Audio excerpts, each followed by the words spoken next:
बाबा जी और हजूर जी की प्यारी साथ संगत जी, आप सबको प्यार भरी राधा स्वामी जी। बाबा जी बताएंगे कि गौतम बुद्ध किस गुरु को पूजते थे। क्या आपको लगता है कि गौतम बुद्ध, जिन्होंने संसार को धम्म का मार्ग दिखाया, किसी और की पूजा करते थे, या क्या वो खुद भगवान बन गए थे? सोचिए, एक राजा जिसने अपनी पूरी दुनिया त्याग दी, वो किसी को मानते थे? इस सवाल का जवाब आपकी जिंदगी बदल सकता है साथ संगत जी। सोचिए, हम सबकी जिंदगी में एक अदृश्य डर होता है, माइनस कभी असफलता का, कभी अकेलेपन का, कभी मृत्यु का। और यही डर हमें किसी चीज की पूजा पाठ करने पर मजबूर करता है। कोई भगवान की पूजा करता है, कोई पाठ, कोई पैसे की, तो कोई रिश्तों की। लेकिन क्या साथ संगत जी कभी सोचा है, गौतम बुद्ध, जिन्होंने सब कुछ त्याग दिया, माइनस राजपाट, परिवार, ऐश्वर्य, माइनस वो किसकी पूजा करते होंगे? क्या एक ऐसा व्यक्ति जिसने जीवन के हर सुख को छोड़कर कठिन तपस्या का रास्ता चुना, पूजा में विश्वास कर सकता है? अगर हम इतिहास पर नजर डालें तो ज्यादातर धर्मों में किसी न किसी ईश्वर की पूजा का महत्व रहा है, चाहे वो वैदिक देवता हों या आधुनिक काल के भगवान। लेकिन बुद्ध का मार्ग इससे अलग था। वो ना तो मंदिरों में गए, न मूर्तियों के सामने झुके। तो क्या इसका मतलब है कि वो नास्तिक थे? और अगर वो नास्तिक थे तो फिर वो इस जीवन और मृत्यु के चक्र से बाहर कैसे निकल गए? क्या बिना किसी शक्ति में विश्वास किए आत्मज्ञान पाया जा सकता है? या फिर क्या बुद्ध भी किसी गुप्त भगवान के फैन थे जिसका जिक्र उन्होंने कभी नहीं किया? मान लीजिए, अगर बुद्ध आज के जमाने में होते तो क्या वो किस भगवान की पूजा करते? सवाल सुनकर कहते, भाई पूजा छोड़ो, पहले कर्म करो। बुद्ध का पूरा जीवन एक सवाल है, क्या पूजा वास्तव में जरूरी है? क्या कोई बिना किसी बाहरी शक्ति के केवल अपने दम पर मोक्ष पा सकता है? यही सवाल हमें सोचने पर मजबूर करता है। लेकिन रुको, क्या इसका मतलब यह है कि उन्होंने किसी शक्ति को पूरी तरह नकारा था, या उनकी पूजा का तरीका बिल्कुल अलग था? इस रहस्य को जानने के लिए हमें उनके जीवन की गहराई में जाना होगा। अब आते हैं उस सवाल के जवाब पर जिसने आपको इस वीडियो से जोड़े रखा। तो आखिर गौतम बुद्ध किसकी पूजा करते थे? जवाब है, गौतम बुद्ध किसी देवता या भगवान की पूजा नहीं करते थे। लेकिन इसका मतलब ये नहीं है कि उनका कोई मार्गदर्शन करने वाला स्रोत नहीं था। धम्म की पूजा, सबसे बड़ा सत्य। गौतम बुद्ध धम्म की पूजा करते थे। लेकिन ये धम्म क्या है?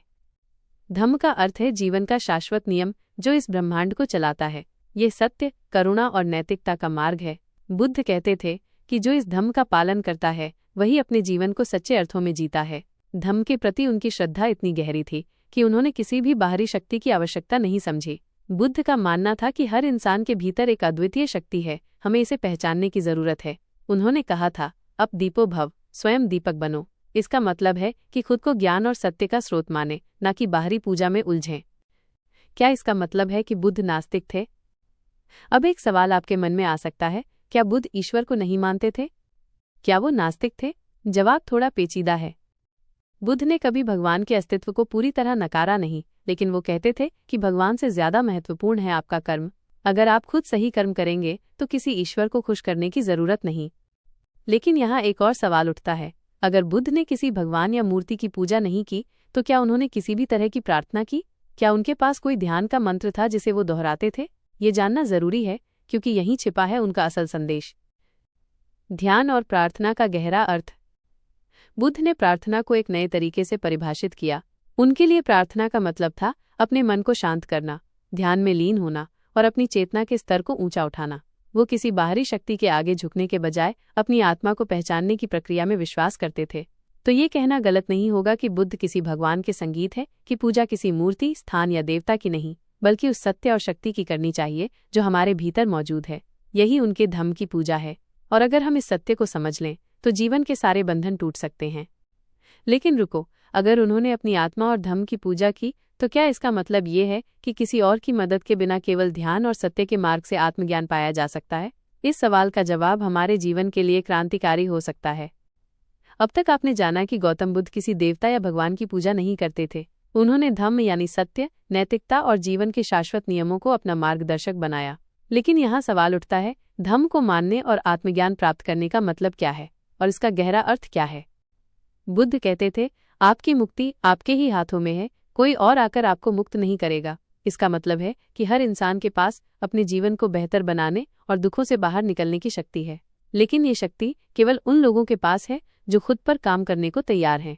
बुद्ध का मार्ग ध्यान और आत्म जागृति का था। वो कहते थे कि अगर आप अपने मन को शांत कर लें तो आप अपने भीतर छिपे अज्ञान को मिटा सकते हैं। उन्होंने इस प्रक्रिया को विपश्यना कहा, जिसका अर्थ है चीजों को वैसे देखना जैसे वे हैं। बुद्ध का ध्यान प्रार्थना नहीं था, बल्कि आत्मा की गहराइयों में उतरने का एक साधन था। लेकिन ध्यान से पहले डर लगता है। क्या होगा अगर मैं असफल हो जाऊं?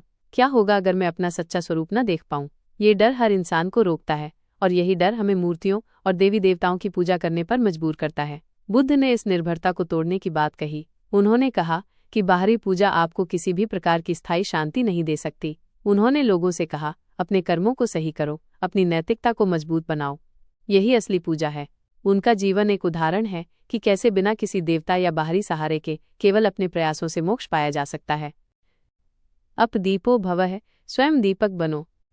अब दीपो भव, स्वयं दीपक बनो। इस वाक्य में बुद्ध की पूरी शिक्षाएं छिपी हैं। अब दीपो भव का मतलब है कि अपने मार्ग के स्वयं दीपक बनो। अगर आप दूसरों पर निर्भर रहेंगे तो आपका जीवन कभी उज्जवल नहीं होगा।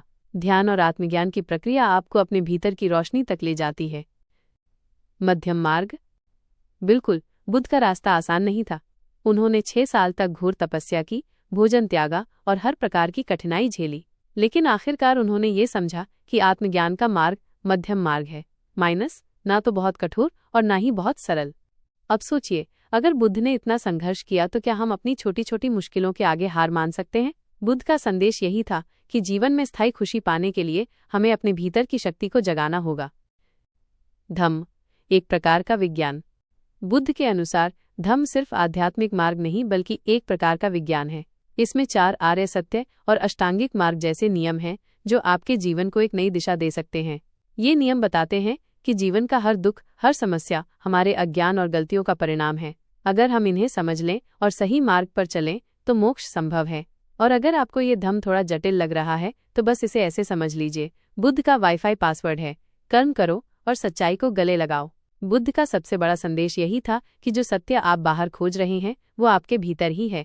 जब आप अपने मन को शांत करेंगे, ध्यान करेंगे और सही मार्ग पर चलेंगे तो वो सत्य खुद सामने आ जाएगा। ये बाहरी पूजा या आडंबर से कहीं ज्यादा सशक्त है। लेकिन रुकिए, अगर सब कुछ हमारे भीतर ही है तो क्या इसका मतलब ये है कि किसी गुरु की भी जरूरत नहीं?